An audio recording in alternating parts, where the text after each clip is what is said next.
Nerve అనేది పూర్వం ఏంటంటే 4 గంటలు అలా పట్టేది కాబట్టి బ్లాక్ అయిపోయేది. ఇప్పుడు ఈ కొత్త టెక్నాలజీలో ఫాస్టర్గా సేఫర్గా చేయగలుగుతున్నాం కాబట్టి ఎక్కడైనా చేయొచ్చు.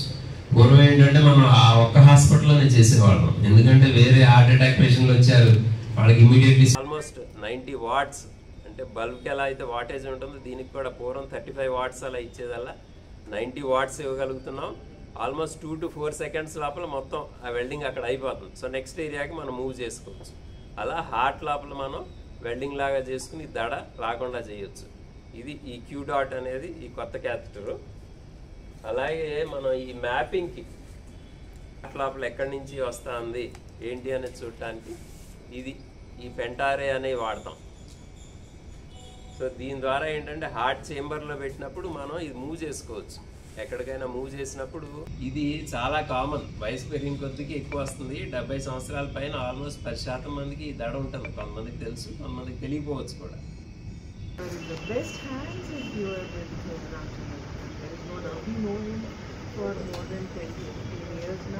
హాస్పిటల్స్లో for the first time in the country అంటే ఇండియాలో మొదటిసారిగా మనం క్యూ డాట్ అనే ఒక టెక్నాలజీ వాడి గుండె దడ, ఏట్రియల్ ఫిబ్రిలేషన్ అనేది ఒక గుండె దడ, అది కామనెస్ట్ దడ.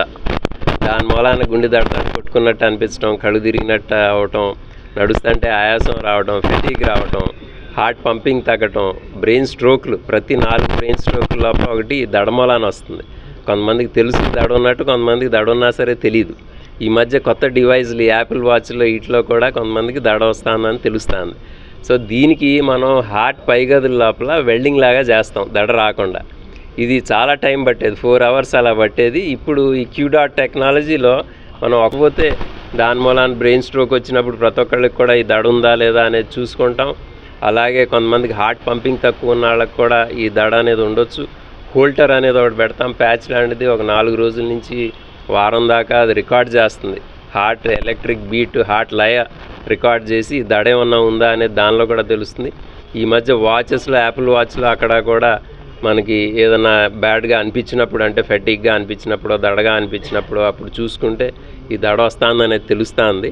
సో దీనికి ఇప్పుడు మంచి ట్రీట్మెంట్ ఉంది. మెయిన్గా ఏంటంటే ఈ దడ రికగ్నైజ్ చేయటం త్వరగా, అంటే ముందే స్టార్టింగ్ స్టేజ్లో ఉన్నప్పుడు ఈ ట్రీట్మెంట్ రెస్పాన్స్ కూడా చాలా బాగుంటుంది కాబట్టి ముందే దాన్ని పసిగట్టడం అనేది చాలా ఇంపార్టెంట్.